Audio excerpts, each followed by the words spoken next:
Hi guys, we are going to pick up this book again, Ralph S. Mouse. We've been reading through it for about a week and a half now. Today we're going to read chapter 8, and this is called Ralph Speaks. Ralph was tired of skulking about, hiding in mittens and boots, scrounging glue-flavored seeds from fourth-grade mosaics, and eating sugar, which he had overheard children say rotted teeth.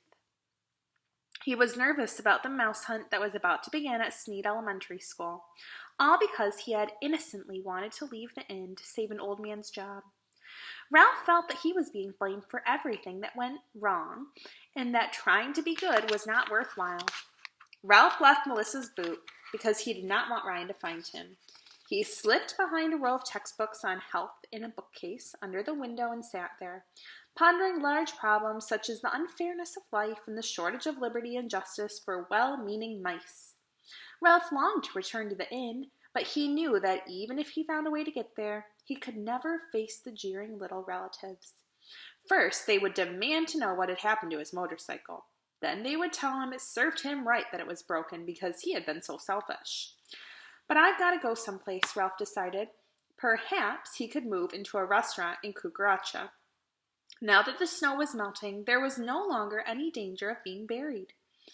However, his feet might freeze or he might drown in a dirty slush. He was too angry with Ryan to ask for help. What Ralph needed was transportation other, of course, than feet.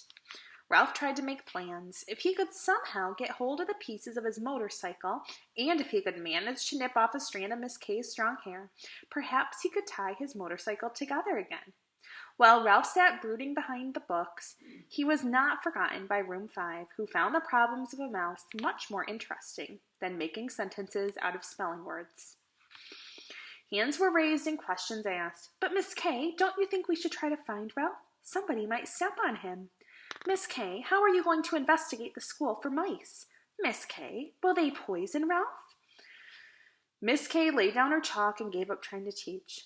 Miss Kay, said Ryan, I'm sure Ralph is the only mouse here. He could have done all those things by himself. Ryan's remark gave the class hope for Ralph. I know what we could do, said Melissa. We could get him to walk across a stamp pad so he would leave purple footprints. That way, we could see if he went to the cafeteria and the library and all those places.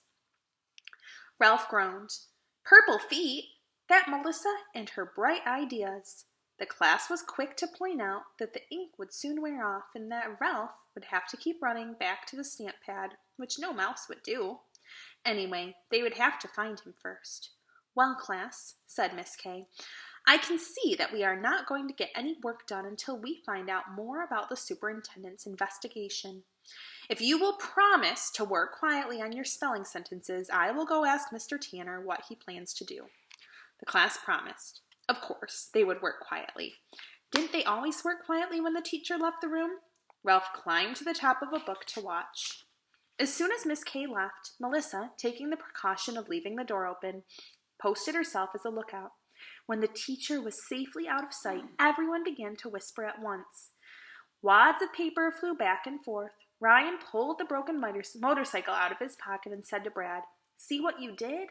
By standing on his hind legs on top of a book, Ralph was able to see the remains of his motorcycle. More than Miss Kay's hair was needed to repair that wreck. His motorcycle was broken in 2 pieces. The muffler damaged, the spring forks were bent, the handlebars twisted. Ralph felt sick looking at it, sick and angry. So there's his motorcycle.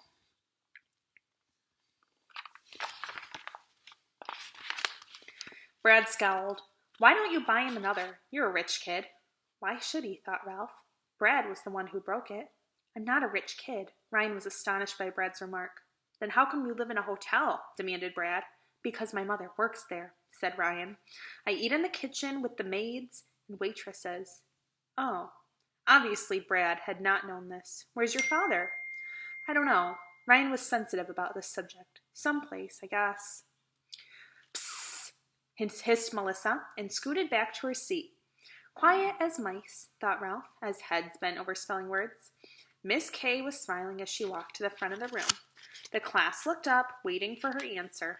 Mr. Crossman, the superintendent, telephoned Mr. Tanner this morning to ask about mice at Sneed, she told her class. Mr. Tanner said he didn't think there was much to worry about, that the reporter got carried away. Mr. Crossman said that was good because since people voted for Proposition 13 and taxes had been cut, the school district couldn't afford an exterminator. Mr. Tanner told him not to worry, that he would have Mr. Costa set mouse traps overnight to see what happened. Mr. Crossman said there was enough money in the budget for 5 mouse traps. Traps, thought Ralph. What a joke. Was that the investigation? Someone asked. One phone call? Miss Kay laughed. That was the investigation. Even though the class was concerned for Ralph's safety, everyone felt let down. They had expected some excitement, a team of men in white uniforms perhaps, and the school closed for several days. If Mr. Costa doesn't catch any mice, do we get to write our letters to the Cucaracha Voice? Asked Gloria. That's right, said Miss Kay. But what if Mr. Costa catches Ralph? Someone asked. Others voiced the same worry. Ralph was insulted. Hadn't he proved his intelligence by finding a new way to run a maze? He knew all about traps. As soon as he was old enough to leave the nest, his mother had taken him to see a baited trap in the hotel kitchen and had explained its evils one by one. We'll just have to take that chance, said Miss Kay. Now please settle down and finish those spelling sentences. Spelling sentences were all Room 5 did manage that morning. At lunchtime, some of the girls began to call, Ralphie, where are you? Ralphie, as they gathered up their lunch boxes. Ralphie. Ralph would never answer to such a silly name. He noticed Brad was the last to leave, as if he were not eager to join the others for lunch. Suddenly, Ralph's anger boiled over. He did not care if Brad looked lonely. He did not care if Brad found out he could talk. He was going to take matters into his own paws and tell that boy a thing or two. Ralph leaped lightly from the top of the book, dashed across the floor, and sprang up on Brad's jeans. Desperately, he clung by his toenails as Brad walked out of the room and slowly down the hall. Miss Kay locked the door of her room and caught up with Brad, put an arm around his shoulders, and said, Is there anything I can do to help? I'm okay, was all Brad said. Excuse me. If I can do anything, please let me know. Sorry, I have a little cough. Miss Kay released Brad and went on down the hall. Neither had noticed the mouse clinging to Brad's jeans. Ralph ran up Brad's leg onto the front of his t-shirt. Finally, Brad must have felt Ralph's toenails, for he looked down. You thug, said Ralph. You broke my motorcycle, my only way of getting out of this place. And I'm too little to wade through slush, and anyway, walking isn't as much as fun as riding my motorcycle, especially through puddles.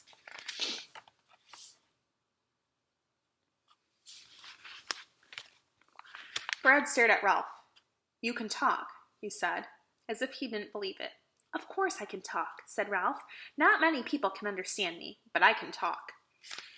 How come I understand you? Asked Brad. You're the type. You're lonesome, and you're interested in cars and motorcycles.